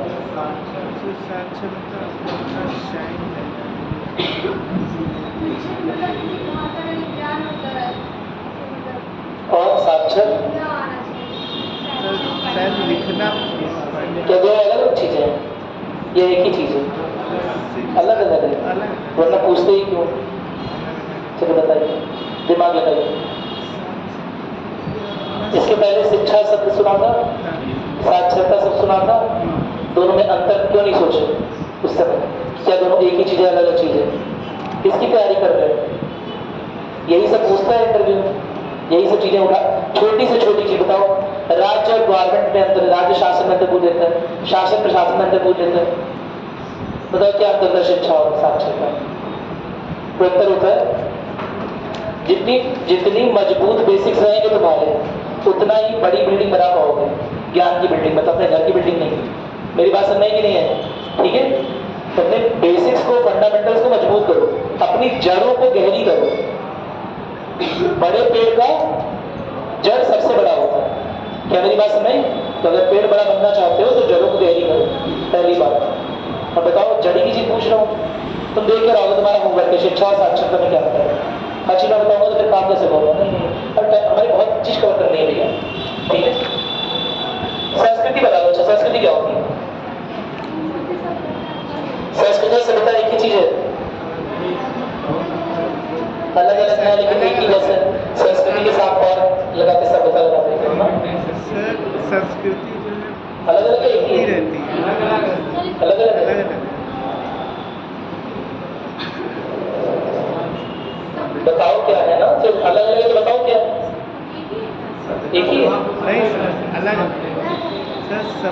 चलो चलो अभी रुक जाओ। तुम लोग का एंशिएंट हिस्ट्री हो गया कि नहीं हुआ? अभी नहीं हुआ? अच्छा मॉडर्न सही है, पहले मॉडर्न होना चाहिए। नहीं, इसी चीज़ का मैं भी बहुत ज़्यादा वो पचहत्तर हूँ कि पहले मॉडर्न होना चाहिए, क्योंकि सबसे ज़्यादा एग्जाम में वही है और क्वालिटी से रिलेट करना है। ठीक है, तो अगर हुआ है तो अच्छी बात है। लेकिन एंशिएंट हिस्ट्री से बहुत छोटा सा चीज़ पूछ रहा हूँ, क्या आपने हड़प्पा संस्कृति का नाम सुना? नहीं? क्या हड़प्पा संस्कृति और सिंधु घाटी सभ्यता एक ही चीज़ है? नहीं, अलग अलग है? एक ही है? तो अलग अलग शब्दों का उपयोग क्यों हो रहा है? वो नदी थी, सिंधु नदी और हड़प्पा सभ्यता पहली बार खोजा करती थी। मेरा मूल प्रश्न यह है कि हड़प्पा के साथ संस्कृति क्यों लगा रहा है और उसे बढ़ाकर, पहले हड़प्पा सभ्यता भी कहते हैं लेकिन अब हड़प्पा संस्कृति बोलते हैं, और सिंधु घाटी के साथ सभ्यता इंडस वैली सिविलाइजेशन बोलते हैं। ये भी क्वेश्चन नोट करोगे, संस्कृति और सभ्यता में क्या अंतर होता है? 2019 के मेंस में ऐसे का क्वेश्चन है। मेरी बात समझ में? ऐसे ही कोई चीज नहीं पूछ रहा हूँ, पागल थोड़ा ना समझा। जो पूछ रहा एग्जाम में आता है समझा, नोट कर लो इसे। संस्कृति और सभ्यता के बीच में क्या अंतर है प्रॉपर्ली देख लोगे। ठीक है, देख कर आना, मैं नहीं कुछ बोल रहा हूँ उस पर। संस्कृति बेसिकली ये समझ लेते, थोड़ा राइट टर्म्स में समझ लेते हैं, कोई ना कोई ऐसा आधार जो लोगों को एक कर रहा है। क्या मेरी बात समझ? कोई ना कोई ऐसा आधार जो लोगों को एक कर रहा है, उसे बोलते हैं कल्चर या संस्कृति। इसमें ज्यादा परिवर्तन नहीं होता, इसमें ज्यादा परिवर्तन नहीं होता है। ये थोड़ी सी रिजिड होती है, रिजिड यानी कि ठोस होती है, बहुत परिवर्तनशील नहीं होती है। क्या मेरी बात समझ आ गई? कि समय के प्रभाव में बदल जाए या नहीं होता है इसके साथ। सभ्यता बदलती है आराम से, लेकिन संस्कृति थोड़ी ठोस होती है, बड़े आराम से नहीं बदलती है। क्या मेरी बात समझ आ गई? जैसे तुम्हारी भाषा हो गई, ठीक है, तुम्हारे शैली हो गई, जीवन शैली हो गई, कुछ जो लोकल कस्टम मानते हैं हम अपने प्रांत में, जो कुछ पूजा पाठ रीति रिवाज करते हैं, कुछ अंधविश्वास जो करते हैं, केवल अच्छी चीजें नहीं, कुछ बुरी चीजें भी, हमारी बुराइयां भी हमारी संस्कृति का हिस्सा है। क्या मेरी बात समझ में? कोई दिक्कत तो नहीं है ना? तो संस्कृति शब्द काफी बड़ा है, आप देख के आओगे संस्कृति और सभ्यता में क्या अंतर है। क्या मेरी बात समझ में आ गई? चलो ठीक है, आगे बढ़ रहे हैं। संस्कृति और भाषा का संरक्षण क्या बोलता है कि किसी भी वर्ग के नागरिकों को अपनी भाषा, लिपि और संस्कृति का, भाषा के साथ लिपि लिखा हुआ है, एक ही शब्द नहीं लिखा हुआ है, भाषा कॉमा लिपि लिखा हुआ है। क्या बता चुके हैं कि भाषा लिपि में अंतर बता चुके हैं, इसीलिए लिखा हुआ है। समझा? तो यह अनुच्छेद किसी भी वर्ग के नागरिकों को अपनी भाषा, लिपि और संस्कृति को संरक्षित करने का अधिकार देता है। नोट करेंगे इसे, अनुच्छेद 29। कोई भी वर्ग है, कोई भी वर्ग है, यानी कि हो सकता है कि वो अलग भाषा बोलते हो सकता है उनकी अलग जीवन शैली हो सकता है वो अलग अलग प्रांतों से हो सकता है वो किसी अन्य धर्म के हो सकता है वो किसी अन्य ट्राइब के यानी कि किसी अन्य जनजाति के हो, किसी भी तरह का वर्ग है, किसी भी तरह का वर्ग है, तो बहुत सिंपल सी बात है कि भैया उसे अपनी संस्कृति का, उसे अपनी भाषा का, उसे अपनी लिपि का समझाएगा। और संस्कृति नहीं वैसे लिपि आ चुका है, लेकिन फिर भी संस्कृति को अलग से भी लिखा गया है, ताकि जो और भी चीजें हैं उसके देखो, किसी कोई जो लोग का समूह है या जो समझ लो जो लोग संस्कृति को फॉलो कर रहे हैं, संस्कृति के नाम पर हमारे पास बहुत कुछ होता है। क्या मेरी बात समझ? हमारे द्वारा लिखित जो स्क्रिप्चर्स हैं, स्क्रिप्चर समझते हैं आप लोग? मेरी बात में जो भी वैदिक लिटरेचर है या जो कुछ चीजें लिखी हैं हमने, है ना, वो सभी हमारी संस्कृति का ही हिस्सा है। तो उन सब को प्रिजर्वेशन करने का, हम जो भी बोलते हैं, हम जो भी लिखते हैं, हम जो भी शैली अपना रहे हैं, जो भी हमारे बड़े बुजुर्गों द्वारा ज्ञान की बातें बोली गई है, क्या मेरी बात समझ? वो सब संरक्षित करने का अधिकार है। क्या मेरी बात समझ आ गई? कोई दिक्कत तो नहीं है ना इसमें? चलिए ठीक है। तो यह अनुच्छेद किसी भी वर्ग के नागरिकों को अपनी भाषा, लिपि और संस्कृति का संरक्षण करने का अधिकार देता है। हालांकि संस्कृति शब्द के अंदर ही भाषा, लिपि आते हैं, लेकिन इस बात पर जोर देने के लिए, क्योंकि बहुत सारी भाषाएं, बहुत सारी लिपियां, बहुत सारी बोलियां बोली जाती हैं, संस्कृति में बोलियां भी आ गई, संस्कृति में बोलियां भी आ गई, शैली भी आ गई, जीवन शैली भी आ गई। ठीक है, इवन आपके अंधविश्वास को भी अगर वो किसी और को क्या नहीं कर रहे हैं, नुकसान नहीं पहुंचा रहे हैं। मेरी बात में बहुत सारे अंधविश्वास होते हैं, तो कुछ अंधविश्वास नुकसान पहुंचा रहे होते हैं और कुछ अंधविश्वास नुकसान नहीं पहुंचा रहे होते हैं। सुबह दही खा के जाएंगे, एग्जाम अच्छा हो जाएगा, बिल रास्ता काट देगी तो आप कदम आगे नहीं चलेंगे, छींक दिया तो कुछ और कर लेंगे। बताओ मम्मी की बता रहा हूँ, मेरी बात समझ नहीं है। बहुत सारे विश्वास होते हैं कि नहीं होते समाज में? नहीं होते, बहुत सारे विश्वास होते हैं, है ना? दीपक बुझ जाएगा तो सीरियल में टिंग टिंग टिंग की आवाज आएगी। मेरी बात समझ कि अब घर का दीपक बुझने वाला है, कि आदमी जो गया स्कूटी से वापस नहीं आया। अगर मेरे घर में अगरबत्ती बुझ गई, धूप बत्ती बुझ गई, तो उस दिन तो मुझे निकलना मुश्किल हो जाएगा। मेरी बात समझ कि नहीं है? इतना सीरियल वालों ने सिखा दिया है लोगों को कि जिस दिन दीपक बुझ जाता है उस दिन घर का दीपक वापस नहीं आता। मेरी बात समझ? यह विश्वास है कि नहीं है? लेकिन जब तक इससे किसी को नुकसान नहीं हो रहा, कोई दिक्कत नहीं। अरे बोलो, मेरी बात आराम से फॉलो करें मम्मी। लेकिन अब कोई बड़ा अंधविश्वास चला आ रहा है जिससे नुकसान हो रहा है, क्या मेरी बात समझ? तो ऐसे अंधविश्वास को रोका जा सकता है। कोई दिक्कत तो नहीं है ना? याद रहेगा, ठीक है? तो संस्कृति में याद रखना केवल अच्छी चीजें नहीं, क्योंकि किताबों में जो चीजें लिखी है केवल अच्छी चीजों के बारे में बातें की है। संस्कृति में केवल अच्छी चीजें नहीं आती, संस्कृति में कुछ सामाजिक बुराइयां नहीं बोलेंगे, लेकिन कुछ सामाजिक रीति रिवाज भी आते हैं। क्या मेरी बात नहीं? हो सकता है कोई साइंटिफिक वैल्यू ना हो, लेकिन क्योंकि वो बरसों से, सेंचुरीज से प्रैक्टिस किए जा रहे हैं, इसीलिए अभी भी आज के टाइम में भी प्रैक्टिस में है। अरे बोलो, समझ में आ गया? तो संस्कृति को प्रिजर्व करने का, संस्कृति को संरक्षित रखने का हमारे पास पूर्ण अधिकार है। क्या मेरी बात क्लियर है? कोई दिक्कत तो नहीं है ना? चलिए ठीक है। अब आर्टिकल 30 पर आ रहे हैं, लिखिएगा। अच्छा, आर्टिकल 29 देखिए आपने, लिखिएगा इसके आगे लिख लीजिएगा। इस अनुच्छेद के तहत किसी भी शैक्षिक संस्थान में किसी भी प्रकार के भेदभाव का निषेध किया गया है। किसी भी शैक्षिक संस्थान में किसी भी प्रकार के भेदभाव का निषेध किया गया है ना? जो अलग अलग भाषा के आधार पर, लिपि के आधार पर, संस्कृति के आधार पर, ठीक है, शैक्षणिक संस्थान भी किसी तरह के भेदभाव नहीं कर सकते। कोई दिक्कत तो नहीं है ना इसमें? कोई दिक्कत नहीं? आगे बढ़े, चलो। अब आर्टिकल 30 पर आ रहे हैं, अनुच्छेद 30 पर। इसमें क्या लिखा हुआ है? अल्पसंख्यकों के शैक्षिक अधिकार। अभी तक हमने देखा था कि शैक्षिक अधिकारों का निषेध नहीं है, लेकिन फिर भी अल्पसंख्यक जो है, अल्पसंख्यक एक वर्ग हो गया, और वो वर्ग अपने भाषा के लिए, अपने धर्म के लिए, समझ रहे हो ना, अपनी लिपि के लिए, अपनी संस्कृति के लिए क्या कर सकता है? हाँ, कुछ इस तरह के निषेध लगा सकता है।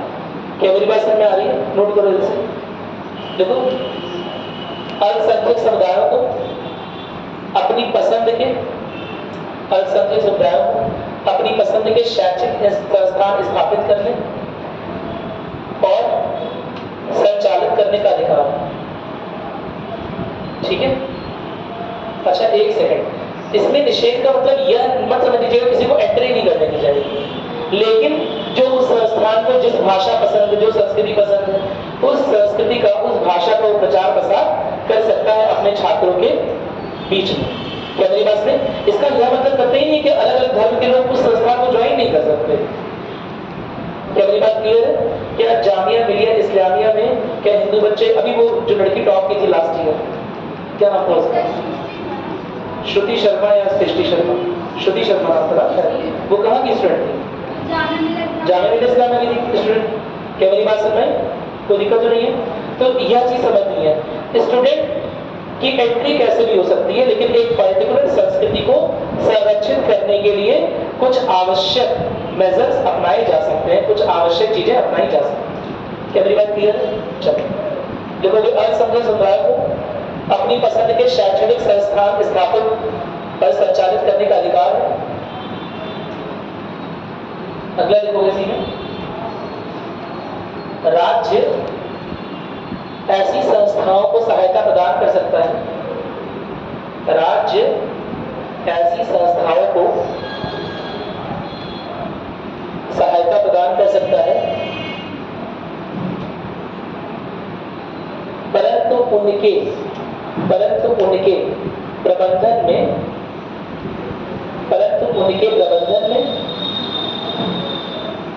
और आंतरिक प्रशासन में किसी भी तरह का हस्तक्षेप नहीं करेगा। क्या मेरी बात सुनाई?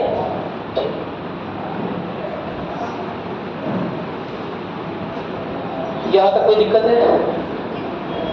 किसी भी तरह का हस्तक्षेप नहीं करेगा। हर एक चीज के 4-4 5-5 एग्जाम्पल है, थोड़ा सा हमें पैचअप करना है अपने कोर्स के साथ, ठीक है। तो मैंने जो मेन एग्जाम्पल था ना, जिससे आपको कॉन्सेप्ट एकदम क्लियर हो जाए, वो दे दिए, है ना। लेकिन आपको अपने एंड से कुछ चीजें पढ़नी पड़ेंगी। पीडीएफ आपके पास गई है, वो अच्छे से डिटेल में जो दी गई है वो पढ़ लेना। इसके अलावा PYQs लगाना, और अगर हो सके तो लक्ष्मीकांत का एक चैप्टर पढ़ लेना। क्या मेरी बात क्लियर है? और अगर कोई डाउट होता है तो प्लीज यहाँ पर लाके उसे पूछ लीजिएगा, ठीक है। कोई डाउट तो नहीं है? तो मूलभूत अधिकार हमारे ओर से खत्म हो रहा है। एक अंतिम सबसे इंपॉर्टेंट अधिकार है ना, वो स्टार्ट कर रहे हैं, जो मूलभूत अधिकारों की श्रेणी में ही आता है, लेकिन इन सबसे थोड़ा सा अलग है। क्या है? संवैधानिक उपचारों का अधिकार 6वें तरह का अधिकार है, और सबसे इंपॉर्टेंट है, एक ही आर्टिकल इसके लिए लिखा गया है, अनुच्छेद 32, ठीक है। संवैधानिक उपचारों का अधिकार क्या होता है? ये संवैधानिक उपचार, मौलिक अधिकारों के हनन के सुप्रीम कोर्ट या हाई कोर्ट उपचार समझते हैं इसका क्या होता है? उपचार समाधान करना किसी हाँ, समस्या का समाधान करना, है ना। यानी कोई बेसिक चीज चल रही है, जैसा जिंदगी चलनी चाहिए वैसा कुछ नहीं हो रहा है, तो अपने उपचार के लिए कहाँ जाते हैं? डॉक्टर के पास, नर्स के पास जाते हैं, क्या मेरी बात में मेडिकल हेल्प लेते हैं। उसी तरह अगर हमारे मौलिक अधिकार का हरण क्षरण हो रहा है किसी भी तरह का, तो हम उसके लिए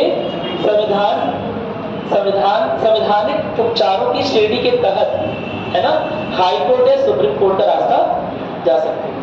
क्या मेरी बात समझ में? कोई दिक्कत तो नहीं है ना? ठीक है, तो नोट करेंगे जल्दी से। अब इसमें क्या क्या चीजें होती है समझा रहा हूँ, ये तो बहुत इंपॉर्टेंट है। सबसे पहले क्वेश्चन यही से बनते हैं, लिखिएगा अनुच्छेद 32 संवैधानिक उपचारों का अधिकार। कुछ चीजें लिख लीजिए, फिर समझाता हूँ एक चीज। कुछ लिख लीजिए, लिखिए लिखिए। आर्टिकल 31 नहीं है, 31 उतना इंपॉर्टेंट संपत्ति का नहीं है। 31 हाँ, अब हटा दिया गया है ना संपत्ति का अधिकार, इसीलिए नहीं पढ़ता। अब वो सारे जो संपत्ति के अधिकार से संबंधित नियम है वो चले गए हैं कहाँ पर? आर्टिकल 301, तो बहुत जरूरत नहीं। 19 उसमें भी तो आर्टिकल 31 में भी तो आर्टिकल 31 में जहाँ मुझे याद आ रहा है शायद राजाओं और नवाबों के लिए कुछ विशेष प्रावधान था, वो भी अब हटा दिया गया। लेकिन सर 21 में मीडिया की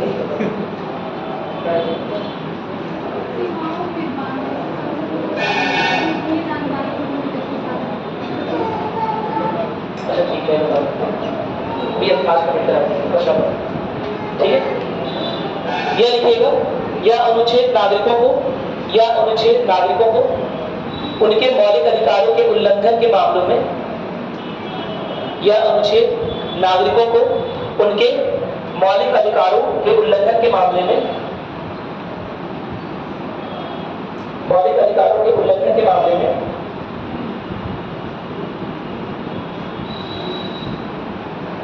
सर्वोच्च न्यायालय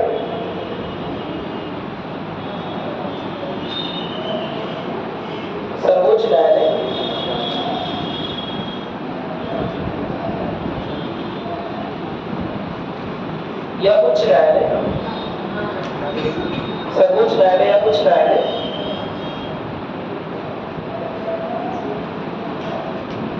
सर्वोच्च न्यायालय या उच्च न्यायालय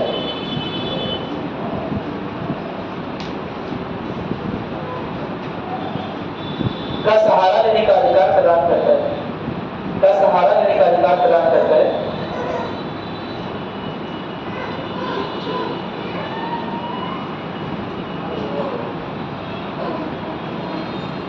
आगे लिखेगा,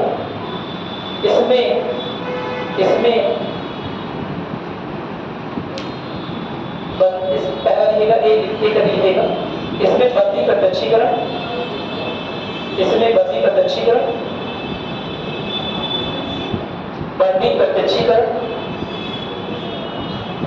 यहाँ पर लिखा होगा देख लीजिएगा, इंग्लिश में भी लिख लीजिए, हेबियस कॉर्पस, ठीक है। हेबियस कॉर्पस इंग्लिश में भी लिखिए, हैबियस कॉर्पस। याद रखिएगा ये सब चीज। असल में क्या होता है ना, कभी कभी यूपीएससी के एग्जाम में इस तरह की गलतियां हो जाती हैं कि इंग्लिश वाले वर्ड को ही वैसे लिख दिया जाता है हिंदी में, ठीक है, इसीलिए लिख लीजिए। देखिए, इसमें बंदी प्रत्यक्षीकरण, हैबियस कॉर्पस, कॉमा परमादेश, मैंडमस,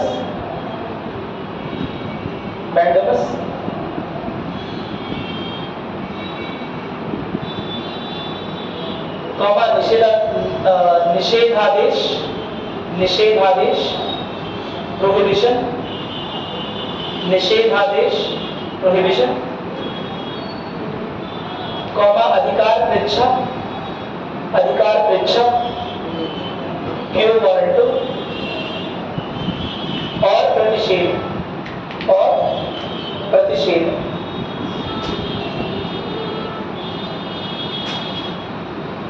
और प्रतिषेध। जैसे रिट्स को, रिट लिखिएगा, जैसे रिट्स को शामिल किया गया है, जैसे रिट्स को शामिल किया गया है।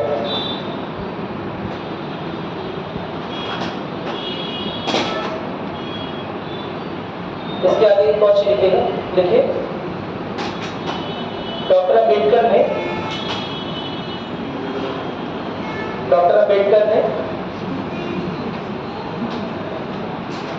अनुच्छेद 32 को ही संविधान की मूल आत्मा, कोर सोल, संविधान की मूल आत्मा या कोर सोल कहा है। ठीक है, इसमें तो कोई दिक्कत नहीं, मेरे ख्याल से इसमें कोई परेशानी। हाँ, रिट इसी को बोलते हैं। ठीक है, इसका उपयोग करके रिट दाखिल करते हैं जब आप का कोई मौलिक अधिकार क्या हो रहा हो, उसका हनन हो रहा हो। और इसमें एक चीज लिखी है सर्वोच्च न्यायालय और उच्च न्यायालय। जहां उच्च न्यायालय वाली बात लिखी है वहां एक आर्टिकल लिखिएगा, आर्टिकल 226। ठीक है, उच्च न्यायालय पर जा सकते हैं, ये आर्टिकल अनुच्छेद 226 है। ठीक है, पहली बात। दूसरी बात क्या, आर्टिकल 31 की बात एक है, आर्टिकल 31 में तो दिया नहीं हुआ अलग से, उसका कारण ये है, मैं बता रहा हूं दोबारा से, आपसे आपका प्रॉपर्टी छीना नहीं हो सकता, एक विधिक अधिकार भी है, एक मौलिक अधिकार भी है, लेकिन उसमें एक चीज लिखी हुई है, सेव बाय लॉ, यानी कि जब तक कानून नहीं चलेगा तब से आपको आपकी निजी प्रॉपर्टी से वंचित नहीं किया जाएगा। क्या मेरी बात समझ में आ गई? जब तक कानून नहीं चलेगा तब तक आपको आपकी निजी प्रॉपर्टी से वंचित नहीं किया जाएगा। बस इतनी सी बात है, इसीलिए शायद इतनी इंपॉर्टेंट नहीं है, नोट कर लो, कोई आर्टिकल 31 नोट करना है। ठीक है, लिखिएगा, बिना विधिक हस्तक्षेप के किसी भी नागरिक को उसकी निजी प्रॉपर्टी से वंचित नहीं किया जाएगा। तो बिना विधिक हस्तक्षेप में देखो, बिना विधिक हस्तक्षेप ही लिख लो, विधिक हस्तक्षेप नहीं। असल में जब तक विधि के द्वारा जो बनाया गया, जो कानून बनाया गया है, जब तक वो चल रहा है ना, और जब तक आपने कुछ गलत काम नहीं किया है तब तक प्रॉपर्टी सीज नहीं हो सकती। अब एक बड़ी परेशानी, ये आर्टिकल पता है, ये लगातार चैलेंज होता है। यहाँ से आपने चोरी की और भाग गए लंदन, यहाँ के बैंक से आपने लोन लिया और भाग कहाँ गए, लंदन, है ना। लेटर सपोज आप एक बहुत बड़ी बियर कंपनी के मालिक है, किंगफिशर या फिश किंगर, ऐसा कुछ नाम रख लेते हैं। मेरी बात समझ कि नहीं है? आपका नाम है मिजय वाल्या, ठीक है, ऐसे इंटरमिक्स करके कर लेते हैं कुछ, इससे पहले कोई केस हमारे ऊपर हो जाए। क्या मेरी बात समझ? आपका नाम है मिजय वाल्या और आप किसी फिश किंगर नाम की कंपनी के, बियर कंपनी के मालिक हैं। आपने यहाँ बहुत लूटपाट मचाई, मेरी बात समझ? आपने यहाँ पर क्या किया, खूब लूटपाट मचाई, खूब लोन लिया और लोन लेकर अपना प्लेन खरीदा और उसी प्लेन से फिर से उड़ गए। हालांकि इस तरह अपना प्लेन से नहीं आया, टिकट कटवा के आए। मेरी बात समझ कि नहीं है? हाँ, ऐसे ही है ना, फिर करके लंदन उड़ गए। क्या मेरी बात समझ कि नहीं है? तो ऐसे में अगर आपकी प्रॉपर्टी गवर्नमेंट सीज नहीं करेगी तो गवर्नमेंट रिकवरी कैसे करेगी भाई? मेरी बात समझ? वो बहुत सारे लोगों का लोन कैसे, इकोनॉमिक्स पढ़ी आप लोगों ने, बेसिक इकोनॉमिक्स नहीं पढ़ी? कुछ बेसिक इकोनॉमिक्स पढ़ा आपने? एक लोन कैसे मिलता है? ये बैंकों के पास जो इतना लोन दे रहे हैं वो किसका पैसा है? नागरिकों का पैसा। आप जो 100 रुपए इकट्ठा करते हैं एफडी में, मेरी बात में 1000 रुपए, 2000 रुपए, 10,000 रुपए, 15,000, 20,000, 1 लाख, 2 लाख जो इकट्ठा कर रहे हैं, वो इकट्ठा होकर बन जाता है 4-5 करोड़। और वो ये बैंक क्या करते हैं, लोन दे देते हैं। मेरी बात नहीं, लेकिन लोन जिस जिस पर्सन को दे रहे हैं उसकी क्रेडिबिलिटी क्या है, अगर वो पैसा लेके भाग जाएगा तो लोन कैसे वापस होगा? क्या मेरी बात क्लियर है? तो गवर्नमेंट के पास क्या बचा? उसकी प्रॉपर्टी, बाकी सब चीजें तो चली गई। जो इमूवेबल प्रॉपर्टी है, जो स्थायी प्रॉपर्टी है, जो कि मूव नहीं कर सकता है यहाँ से, वही तो गवर्नमेंट के पास बचा है। अरे बोलो, क्या मेरी बात सुनाई? तो उस प्रॉपर्टी को ही गवर्नमेंट बेच कर फिर वो लोन क्या करेगी?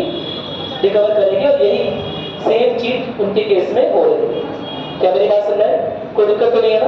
अब अगर वो यह बोलने लगे कि भैया राइट टू प्रॉपर्टी हमारा मूलभूत अधिकार है, क्या मेरी बात सुन रहे हैं? यह तो बहुत जरूरी है, तो संविधान का अंग है और ये वो है ना।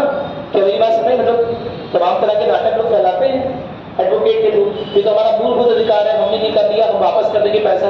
हमारे मूलभूत अधिकारों का हनन तो ना कीजिए।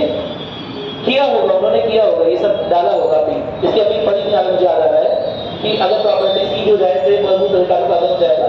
लेकिन एक बहुत सिंपल सा वर्ड उसमें लिखा है, बाई लॉ। मेरी बात सुनाई कि अगर विधि चाहे, पार्लियामेंट चाहे, या अगर विधि चाहे, कोई कानून इस तरह का बना सकती है जिससे आपकी प्रॉपर्टी आपसे छीनी जा सकती है। आप इस समय बहुत सारा एक्ट पढ़ रहे होंगे ना, गैंगस्टर एक्ट वगैरह, या बहुत सारी चीजें है ना। तो उनकी प्रॉपर्टी छीनी प्रॉपर्टी है, या कहीं से कब्जे की प्रॉपर्टी ली ही जा रही है, भले उनकी निजी प्रॉपर्टी है, लेकिन वो क्या किया जा रहा है? वो गवर्नमेंट द्वारा सोखा जा रहा है। क्या मेरी बात समझ आ रही है? चलो, तो इसीलिए वो आर्टिकल 31 बड़ा डिबेटेबल रहता है। एक बार आप नोट कर लिया, इस बात को पूरा बात नोट कर लिया, कोई दिक्कत तो नहीं है। आर्टिकल 32 में दोबारा आ रहा है जैसे अभी इसमें पूरी चीजें नहीं लिखी हुई है, अभी खोलते हैं। एक चीज लिख लीजिएगा, लिखिएगा संविधान के मौलिक अधिकार, संविधान, फिर हम एक एक करके वो रिट्स खोलेंगे, लेकिन एक बात पहले से नोट कर लीजिए। लिखिए, संविधान के मौलिक अधिकार नागरिकों की स्वतंत्रता, समानता और गरिमा की रक्षा के लिए अनिवार्य है, के लिए अनिवार्य है।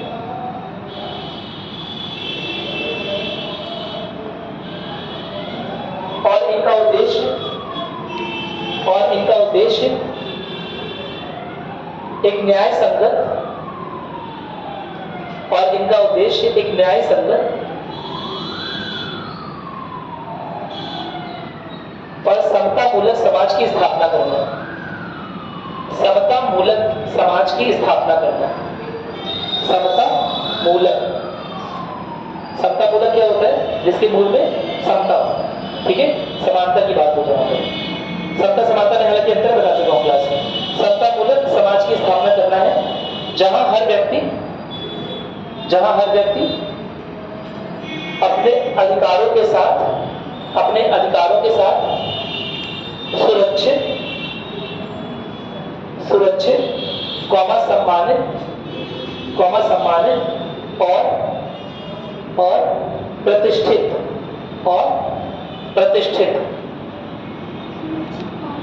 सम्मानित और प्रतिष्ठा के साथ, ठीक है, जीवन यापन कर सके, ठीक है। अब हमें देखना है रिट्स, मेरे से क्वेश्चन आपको चले गए ग्रुप में, आज चले जाएंगे, जब नहीं गए होंगे तो आगे ज्यादा चले गए। देखा है कितने क्वेश्चन है? अब ये इसके लिए आप एक बार किताबें पढ़ेंगे थोड़ा सा, ठीक है, थोड़ा सा किताबें भी पढ़ेंगे, ठीक है। अब रिट्स के बारे में बात कर रहे हैं। पहला रिट डालेंगे बंदी प्रत्यक्षीकरण। उसे इंग्लिश दोनों में भेजा था, नहीं दोनों में भेजा था, थोड़ा आप ठीक नहीं, मैं इंग्लिश में दोनों भेज दूंगा शाम को, ठीक है। हिंदी वाला भी उतना ही करते हैं, इंग्लिश वाला भी उतना ही करते हैं। करंट अफेयर्स तो मैंने हिंदी भेजा है। अरे चलो कोई बात नहीं, अब सब सही हो जाएगा, थोड़ा सा अपनी इंग्लिश भी इंप्रूव कर लो सिवा, ठीक है। बंदी प्रत्यक्षीकरण, चलो ठीक है, कर देंगे, चलो परेशान ना हो।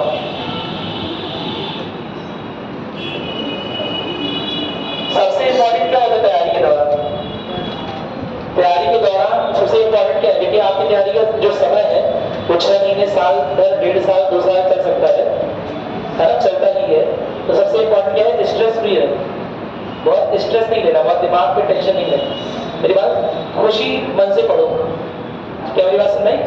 खुशी मन से पढ़ना बहुत जरूरी है, मतलब तब लॉन्ग ड्यूरेशन तक लंबे लंबा पढ़ पाओगे, अदरवाइज अगर खुश नहीं होगे तो पढ़ नहीं पाओगे। कह रहे हैं बहुत टेंशन में रहो, ये भी पढ़ना है वो भी पढ़ना है, ये कवर नहीं हुआ वो सब हो जाएगा। असल में 100% तो आज तक कवर ही होता रहता है, क्योंकि आप जिस दिन तक पढ़ लोगे उस दिन 4 करंट अफेयर्स और आ जाएंगे, 2 संविधान संशोधन की बात उठ जाएगी, बस आपका सारा पढ़ा हुआ वहीं तक सीमित रह गया, है ना। 1-2 साइट और डिस्कवर हो गई, 1-2 कुछ नई जगह अर्थक्वेक जोन आ गए, मेरी बात सुन रहे, कुछ नई जगह वोल्केनिक विस्फोट हो गए, समझ आ रहा है। हमें क्या करना है, हमें मैक्सिमम करना है, समझा। चलो अभी देखते हैं बंदी प्रत्यक्षीकरण, देखो जैसे बंदी प्रत्यक्षीकरण अब क्या होता है, नाम में ही एकदम साफ साफ है कि बंदी को उपस्थित करो, ठीक है। चलो यहां बंदी का मतलब क्या है, prisoners, do not mistake it for females, मेरी बात नहीं, बंदी बंदा बंदी नहीं प्रस्तुत करना, बंदी यानी कि जिसे आपने अरेस्ट किया हुआ है, क्या मेरी बात सुनाई। चलो नोट करो, बंदी को प्रस्तुत करो, उद्देश्य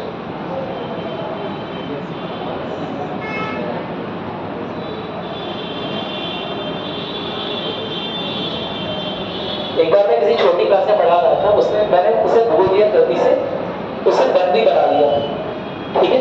अब वो लड़का बहुत परेशान है, क्लास 11 का लड़का था, बहुत परेशान चला कुछ देर, कह रहा सर ये तो बहुत गलत काम किया, चाहे कुछ भी हो जाता लेकिन उस बंदे को बंदी नहीं बनाना चाहिए।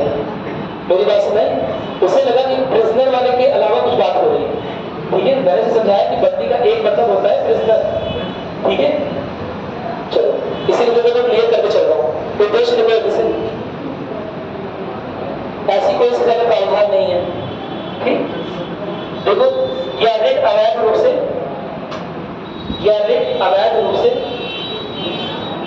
या रिट अवैध रूप से हिरासत में रखे गए, हिरासत में रखे गए व्यक्ति को रिहा करने के लिए की जाती है, व्यक्ति को रिहा करने के लिए की जाती है।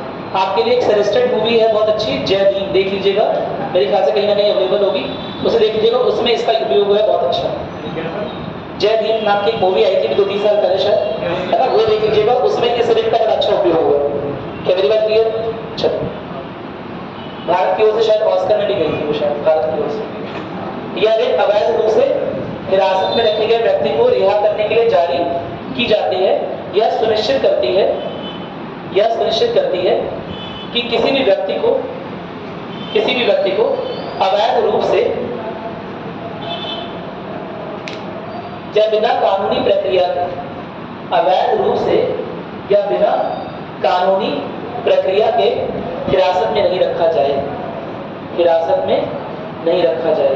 ये आसान सी भाषा में समझ में आ गया मेरे ख्याल से कि बंदी प्रत्यक्षीकरण बेसिकली क्या होता है कि अगर किसी को पुलिस ने या किसी भी एजेंसी ने क्या कर रखा है, अपने अंडर में अरेस्ट कर रखा है, और बाई चांस उसका कोई भी एविडेंस नहीं मिल रहा है, या उससे उसके घर वालों को मिलने नहीं जा रहा है, या वो है कहाँ पर, कैसा है, इस बारे में कोई भी जानकारी नहीं मिल रही है, तो इस रिट का उपयोग करते हैं। क्या मेरी बात क्लियर है? क्या मेरी बात, कोई दिक्कत तो नहीं है ना?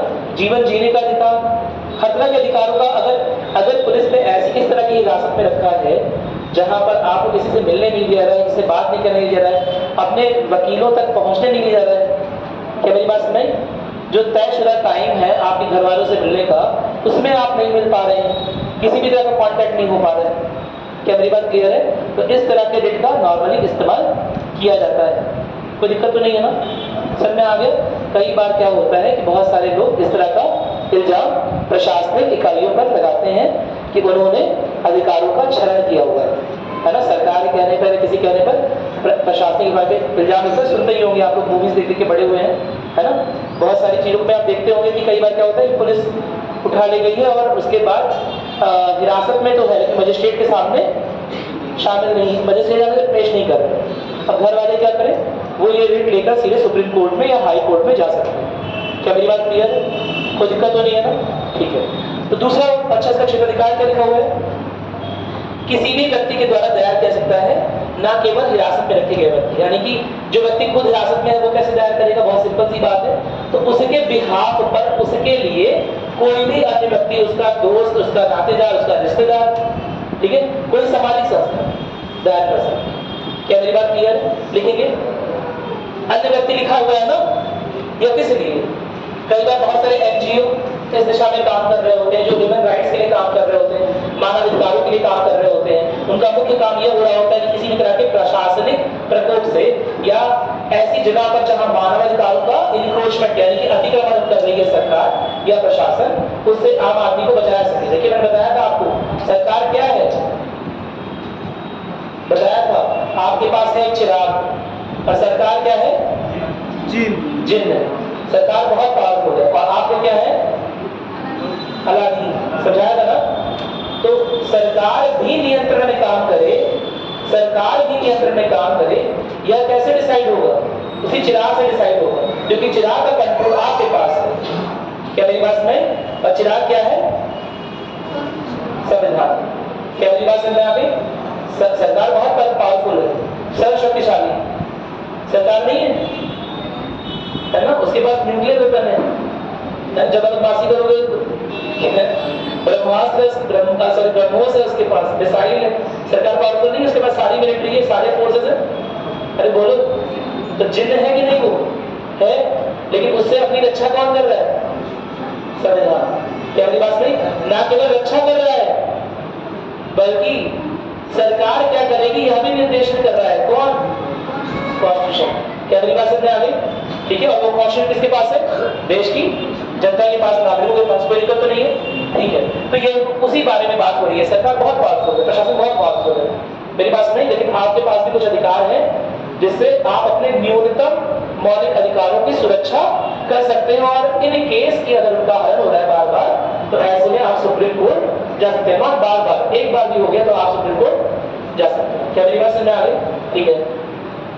देखिएगा, इस रिट को किसी भी व्यक्ति, ये नोट कर लिया, इस रिट को किसी भी व्यक्ति के द्वारा दायर किया सकता है। चमक रहा है तो थोड़ा। इस रिट को किसी भी व्यक्ति द्वारा दायर कर सकते हो, जल्दी नोट करिए।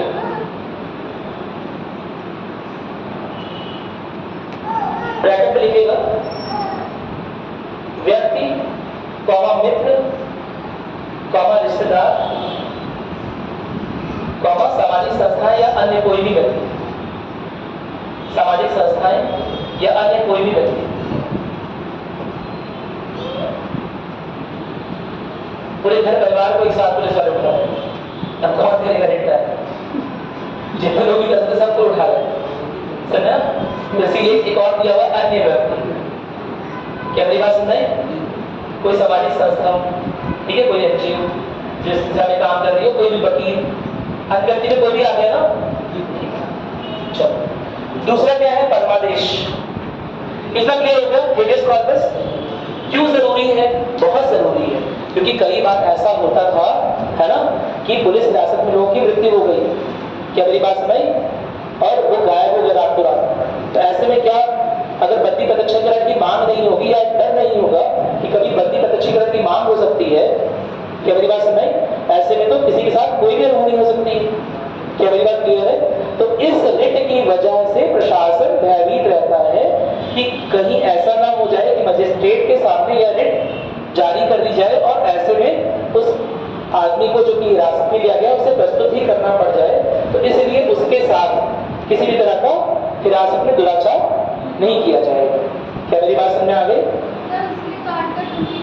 वो भी है, लेकिन वहां जा कहां पाते हैं ना, फिर तुरंत इसमें सीधे कहां चले जाएंगे? आज सुप्रीम कोर्ट पर ये बोलेगी बंदी, देखो बाकी सब पे डिस्कशन का मामला है कि नहीं है, तो हम प्रूव करेंगे। इसमें क्या है, बंदी प्रदर्शन तुरंत सामने लाओ। अगर ये जारी हो गई तो एक ही दिन आदेश रहेगा कि तुरंत सामने लाओ अपने पर। क्या मेरी बात समझे? बाकी सब में क्या है कि बाकी सब में रुक सकता है, ठीक है। हिरासत में अभी ईडी वाला मामला थोड़ा सुना अभी केजरीवाल का कि बहुत समय तक उन्हें कर लिया गया, ईडी के पास पाया नहीं। क्या मेरी बात है? लेकिन अगर हेबियस कॉर्पस की रिट पड़े, हालांकि अभी केजरीवाल सबको सुरक्षित है कि सबसे बड़ी जेल में थे उनका, एक दो हफ्ते उनका मतलब कुछ ना कुछ लोग मिलने आ रहे थे, तो कोई ऐसी बात नहीं भाई, वो तो मुख्यमंत्री है, क्या मेरी बात नहीं? लेकिन जब मुख्यमंत्री के साथ ऐसा होगा तो आम आदमी के साथ क्या होगा? वो तो गायब ही हो जाएगा, पता ही नहीं चलेगा। तो ऐसे में नागरिकों के अधिकारों, कम से कम जीवन का अधिकार को सुनिश्चित करने के लिए हेबियस कॉर्पस के निकाला। क्या मेरी बात क्लियर है? हेबियस कॉर्पस का मतलब होता है इंग्लिश में to have the body of. Habeas corpus समझ रहे हो ना? इंग्लिश में क्या मतलब होता है? To have the body of, यानी कि जिस आदमी की बात हो रही है उसकी बात हम तब तक नहीं करेंगे जब तक उसकी बॉडी यहाँ पर ना हो, जब तक वो फिजिकली अपेयर ना हो। आप बोल रहे हो हमारे हिरासत में उसने ये बयान दिया, वो बयान दिया, यह सबूत है, या वीडियो या ऑडियो है, देखिए हम कुछ नहीं मानेंगे, उसकी बॉडी यहाँ पर ना हो। और बॉडी मतलब खत्म करके ना लाओ, डेड बॉडी मत लाओ। मेरी बात समझ में कि नहीं? अगर डेड बॉडी ला रहे हो तो फिर उसका कारण हो।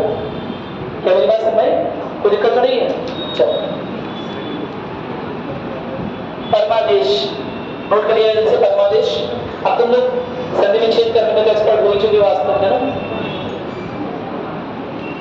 परमादेश है ना, परमादेश। मैंडमस क्या बोलता है? मैंडमस क्या बोलता है? मैंडमस बताओ, लिखा ही बात साफ साफ लिखो, जल्दी से लिखो। लिखो, किसी सार्वजनिक प्राधिकरण या सरकारी अधिकारी, किसी सार्वजनिक प्राधिकरण या सरकारी अधिकारी को अपना कर्तव्य पूरा करने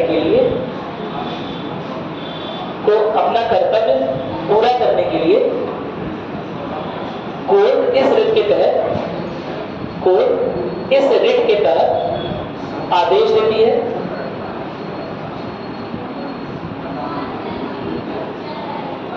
मुख्यतः तब जब वो अपने संवैधानिक या कानूनी कर्तव्यों का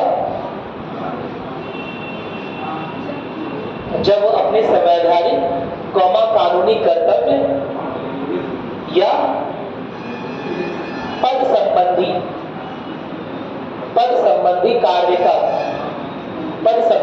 का पालन नहीं कर रहा हो। ठीक है?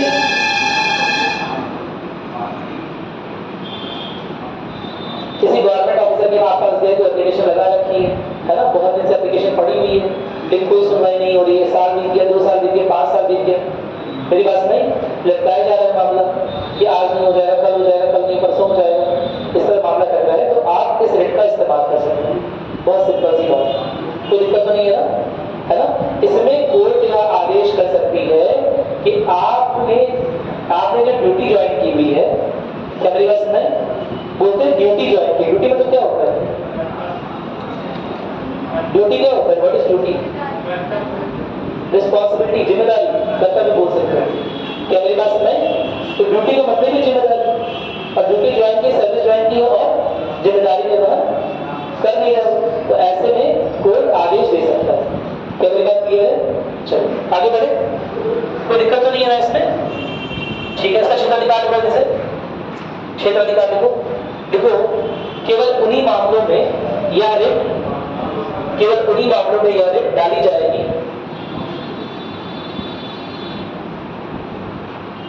केवल उन्हीं मामलों में यह रिट डाली जाएगी जहां कानूनी कर्तव्य स्पष्ट हो और बाध्यकारी हो। जहां कानूनी कर्तव्य स्पष्ट और बाध्यकारी, जहां कानूनी कर्तव्य स्पष्ट और बाध्यकारी, जहां कानूनी कर्तव्य स्पष्ट और बाध्यकारी। देखिए, चलिए अब ये बताओ, क्या निजी व्यक्ति के खिलाफ कर सकते हैं? हाँ, आपने ई रिक्शा वाले को रोका, भैया रुक जाओ, हमें रास्ता छोड़ दो, हमारा स्कूटी पंचर हो गया, मेरी बात सुन रहे? वो नहीं रुका, तो आप बोलोगे आप अपनी ड्यूटी नहीं कर रहे हो। मेरी बात सुन रहे? आपके खिलाफ हम सुप्रीम कोर्ट जाएंगे, देख लेंगे कोर्ट में आपने ई रिक्शा चला रहे हो और आप अपनी ड्यूटी का निर्वहन नहीं कर रहे हो, ऐसा बोलोगे? नहीं बोलोगे। क्या मेरी बात सुन रही? क्योंकि निजी व्यक्ति या निजी व्यवसाय में आदमी अपनी स्वतंत्रता से काम करने के लिए या अपनी स्वतंत्रता है उसकी कि अपने तरह से काम करे। क्या मेरी बात क्लियर है? वहां किसी तरह की कानूनी बाध्यता के लिए उसे फोर्स नहीं किया जा सकता। क्या मेरी बात क्लियर है? कुछ भी कोई भी कर्तव्य को निभा रहा है नहीं निभा रहा है उसके लिए आप उससे क्या नहीं कर सकते, फोर्स नहीं कर सकते। क्या मेरी बात क्लियर है? कोई दिक्कत नहीं है ना? ठीक है, तो नोट कर लो, यह निजी व्यक्तियों कॉमा या निजी व्यक्तियों कॉमा गैर सार्वजनिक संस्थाओं कॉमा गैर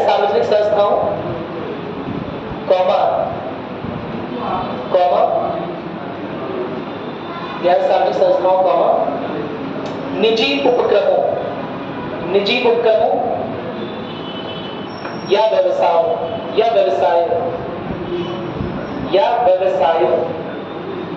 के खिलाफ जारी नहीं की जा सकती। ठीक है, निजी उपक्रम के खिलाफ नहीं की जा सकती, यानी कि सार्वजनिक उपक्रम के खिलाफ की जा सकती है। सार्वजनिक उपक्रम समझते हो? सरकारी कंपनी समझते हो? FCI, CWC, नाम सुना? NTPC, NHPC, ये सब सार्वजनिक क्षेत्र के उपक्रम है ना? तो उनके खिलाफ कर सकते हो, लेकिन निजी कंपनी के खिलाफ नहीं कर सकते। इसरो का नाम सुना? ठीक है, इसरो का नाम सुना ही होगा। तो एक सार्वजनिक क्षेत्र का उपक्रम है ना, एक कंपनी की तरह काम करता है लेकिन सार्वजनिक क्षेत्र। क्या मेरी बात क्लियर है? चलो, अब देखो तीसरा निषेध, जगह देखो निषेध। निषेध का अर्थ क्या होता है? प्रतिबंध लगाना। निषेध समझते हो तुम लोग? निषेध का अर्थ क्या होता है? प्रतिबंध लगाना। उद्देश्य क्या होता है निषेध का? किसी काम करने से रोकना। ठीक है, लिखोगे क्या है? यह है न्यायालय कॉमा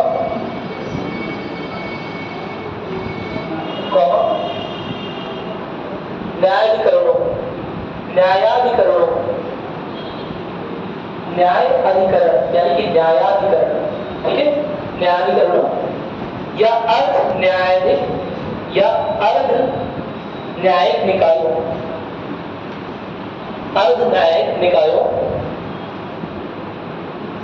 को उनके अधिकार क्षेत्र से बाहर कार्य करने से रोकने के लिए जारी की जाती है। को उनके अधिकार क्षेत्र से बाहर कार्य करने से रोकने के लिए जारी की जाती है।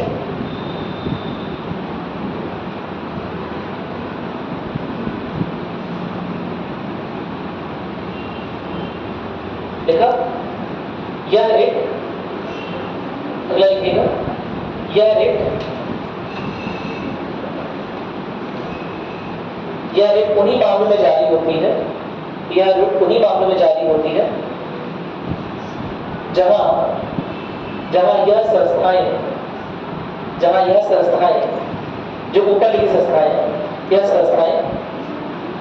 जहां यह संस्थाएं अपने कानूनी अधिकार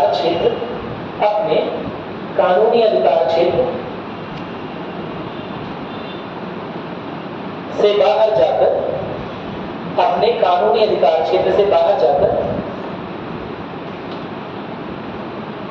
कार्य कर रही हो। ठीक है, क्षेत्र अधिकार के टेस्ट कर दिया। जैसे कब ऐसा होता है? जब ऑर्डर पास हो गया तब नहीं। ठीक है, जब कार्यवाही लंबित हो और अंतिम निर्णय नहीं हुआ। क्या मेरी बात समझ? दोबारा समझते हैं। अगर कार्यवाही लंबित हो और अभी अंतिम निर्णय बाकी है तभी इस रिट का इस्तेमाल करेंगे परमादेश का।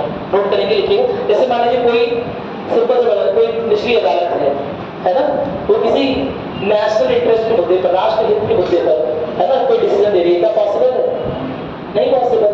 वो बता रही है नेशनल फ्लैग कहाँ लगना चाहिए, कहाँ लगना चाहिए। नवीन जिंदल वाला केस, पढ़िए फ्लैग वाला, नोट करो केस पर क्या होगा। मोहम्मद नवीन जिंदल का केस। नवीन जिंदल ने अपने घर बालकनी में कहीं पर झंडा लगाया हुआ था, अपने ऑफिस में झंडा लगाया हुआ था। गवर्नमेंट बोलने लगी झंडा लगा सकते हैं स्टेट कहीं पर। मेरी बात समझ? सरकार का यह माना कि आप झंडा कहीं नहीं लगा सकते, अपने ऑफिस में क्यों झंडा लगाया हुआ है? तो उस पर हो गया केस। क्लियर है? आपको वही केस पढ़ के देख के आना है। पढ़ लोगे?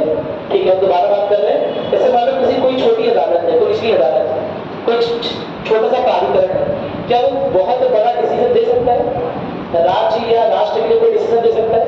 ऑफकोर्स क्या मेरी बात में ऐसा करने का अधिकार उसे नहीं है। तो अगर यह मामला संज्ञान में लाया जाता है हाई कोर्ट या सुप्रीम कोर्ट के, तो वह उससे पूछेगा कि आपका अधिकार क्षेत्र तो यह है नहीं, तो आप इस तरह के मामले क्यों देख रहे हो? इस मामले को ट्रांसफर करो, यह आपके अधिकार क्षेत्र में नहीं है। क्या मेरी बात समझ? कोई दिक्कत नहीं है ना? तो जो एग्रीड पार्टी है, जो आरोपित पक्ष है ना, वो किसी न्यायाधिकरण के खिलाफ जा सकता है हाई कोर्ट या सुप्रीम कोर्ट में, यह बोलते हुए कि यह जिस मामले की बात कर रहे हैं यह इनके अधिकार क्षेत्र की सीमाओं में ही नहीं आता है। क्या मेरी बात समझ आ गई? कोई समस्या नहीं है ना? कोई दिक्कत नहीं है? चलिए ठीक है। तो कब करेंगे ऐसा? जब निर्णय लंबित हो, जब कार्रवाई चल रही हो, निर्णय लंबित हो। अगर निर्णय आ चुका है तो प्रतिबंध लगता है जांच के लिए आदेश देना, है ना? इसे बोलते हैं सर्शियो शरी। देखिएगा, प्रतिषेध, प्रतिषेध क्या हो? प्रतिषेध लिखिएगा, लिखिएगा यह रिट। प्रतिषेध का मतलब क्या होता है? अच्छा, प्रतिषेध का अर्थ पहले देखिए, जांच के लिए आदेश देना, जांच के लिए आदेश देना, जांच के लिए आदेश देना। लिखिएगा इसमें, लिखिए, देखिए यदि निम्न न्यायालय ने, यदि निम्न न्यायालय ने, निम्न न्यायालय या न्यायाधिकरण ने, यदि निम्न न्यायालय या न्यायाधिकरण ने अपने अधिकार क्षेत्र से जाकर, अपने अधिकार क्षेत्र से बाहर जाकर, यदि निम्न न्यायालय या न्यायाधिकरण ने अपने अधिकार क्षेत्र से बाहर जाकर कोई निर्णय दिया हो, कोई निर्णय दिया हो या किसी प्रकार की कोई कानूनी त्रुटि की हो, या किसी प्रकार की कोई कानूनी त्रुटि की हो, कानूनी त्रुटि, कानूनी गलती की हो, तो यह रिट उच्च न्यायालय,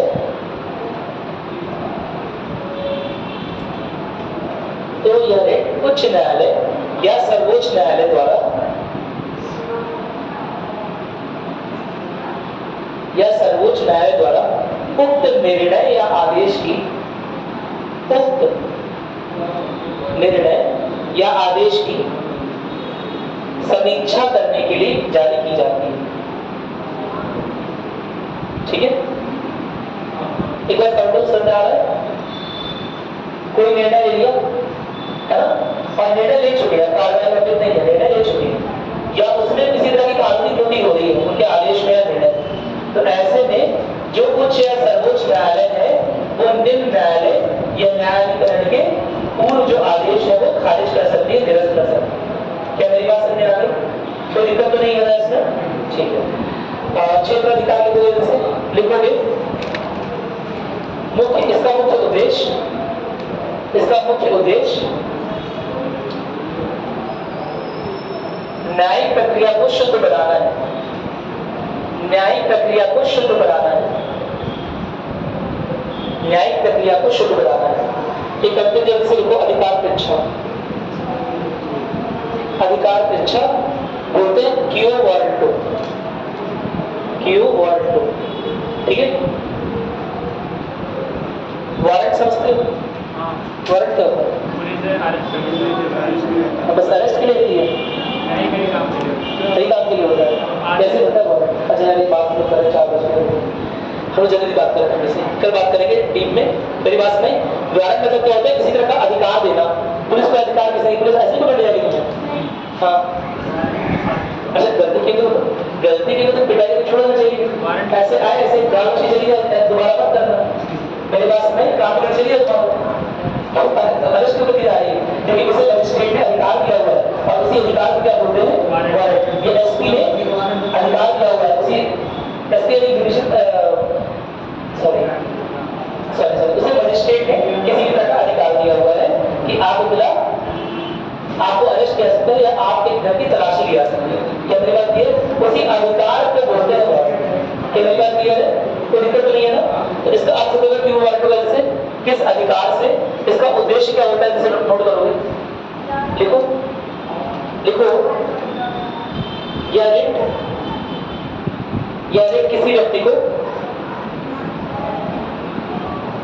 किसी व्यक्ति को सार्वजनिक पद धारण करने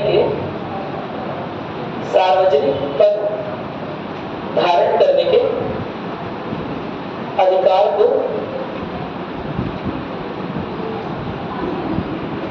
चुनौती देने के लिए जारी की जाती है।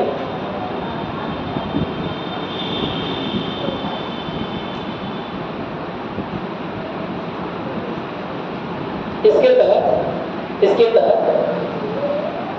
उस व्यक्ति से पूछा जाता है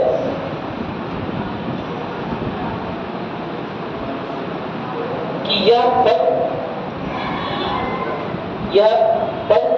उसने किस अधिकार के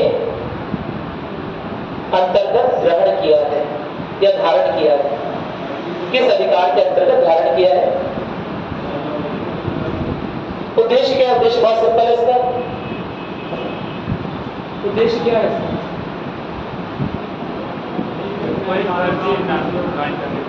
अभी तुमने पूजा को फिगर वाला केस सुना है ना? क्या हुआ था? आईएएस अधिकारी की फर्जी सर्टिफिकेट ना, तो फिर उसे हटाने के लिए क्या करेगा? उसका कैंडिडेचर कैंसिल करेगा और उसका कैंडिडेचर उसकी उम्मीदवारी निरस्त करने के लिए क्या होगा? ये जारी होगा। क्या मेरी बात समझ? सुनो, अगर कोई आईएएस आईपीएस ऑफिसर है, ऐसे बनते नहीं है, कभी ऐसा हुआ नहीं है, ऐसा पहली बार होता है मेरे 200 साल में कोई चीज़ ऐसी हुई है पकड़ी गई। मेरी बात समझ? अगर हुआ होगा पकड़ा नहीं गया। हाँ, चोर तब चोर होता है जब वो पकड़ा आता है। क्या मेरी बात समझ? तो हमें नहीं पता क्या क्या पकड़ी गई हुआ, लेकिन एक बात निश्चित रूप से कह सकते हैं कि जब भी ऐसा होगा, किसी भी पद पे कोई भी व्यक्ति आसीन है, कोई सरकारी अधिकारी है, और अगर उसके डॉक्यूमेंट में कुछ गड़बड़ी पाई जाती है, तो यह पूछा जाएगा कि किस अधिकार से वह इस पद को धारण कर बैठा है, जबकि उसका अधिकार उसके पास नहीं है। मेरी बात समझ? तो उसे हटाने का अधिकार है एक तरह से। कोई दिक्कत तो नहीं है ना? क्षेत्र अधिकार नोट कर लो अपने आप से। अवैध रूप से अगर कोई किसी पद पर है तो उसे हटाने के लिए कुछ पूछना है किसी को? जब पूछेगा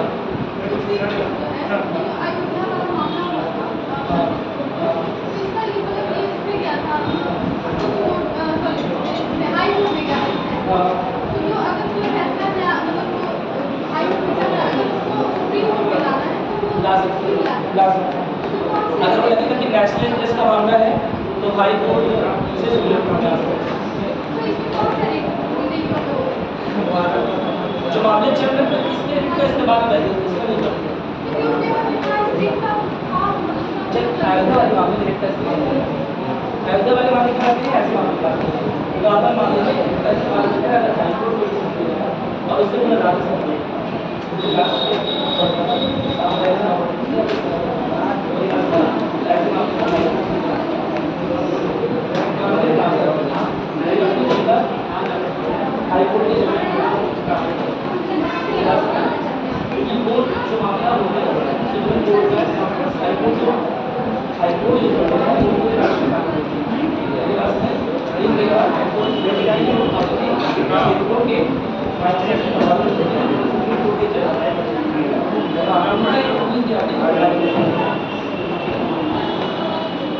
और कुछ पूछने